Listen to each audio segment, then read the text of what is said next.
This channel does not promote any violent, harmful, or illegal activities. All content provided by this channel is meant for an educational purpose only. ধবধবে সাদা গাড়ি জঙ্গলের মাঝে পড়ে রয়েছে, আর সেই গাড়ির ভিতর মিলল গুপ্তধন।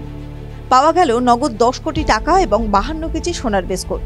মধ্যপ্রদেশের ভোপালের অদূরে রতিবাদ এলাকায় মেন্দরি জঙ্গল থেকে গাড়িটি উদ্ধার হয়। ভোপালে একাধিক রাজনীতিক, সরকারি অফিসার এবং রিয়েল এস্টেট ব্যবসায়ীর বাড়িতে তল্লাশি চালায় আয়কর দপ্তর এবং লোকায়ুক্ত পুলিশ। সেই সময় আধিকারিকদের কাছে খবর আসে জঙ্গল দিয়ে সোনা সরিয়ে নিয়ে যাওয়া হচ্ছে। সঙ্গে সঙ্গে 100 জন পুলিশকর্মী এবং পুলিশের 30টি গাড়ি জঙ্গল ঘিরে ফেলে। জঙ্গলে তারা একটা সাদা গাড়ি দেখতে পান। সামনে গিয়ে দেখেন গাড়ির ভিতর কেউ নেই। তল্লাশি চালিয়ে গাড়ির মধ্যে থেকে দুটো বড় ব্যাগ পাওয়া যায়। ব্যাগ দুটি খুলতেই চক্ষু চড়কগাছ হয়ে যায় পুলিশের। ব্যাগ দুটিতে সোনার বিস্কুট ও নগদ টাকা ভর্তি। 52 কেজি সোনার বিস্কুট উদ্ধার হয়, যার বাজার মূল্য 40 কোটি টাকা। পরিত্যক্ত ওই গাড়ি থেকে নগদ 10 কোটি টাকাও উদ্ধার হয়।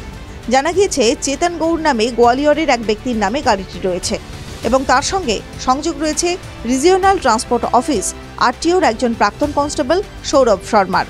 প্রাক্তন কনস্টেবল এবং একাধিক রিয়েল এস্টেট ব্যবসায়ীর বিরুদ্ধে ইতিমধ্যে তদন্ত শুরু হয়েছে।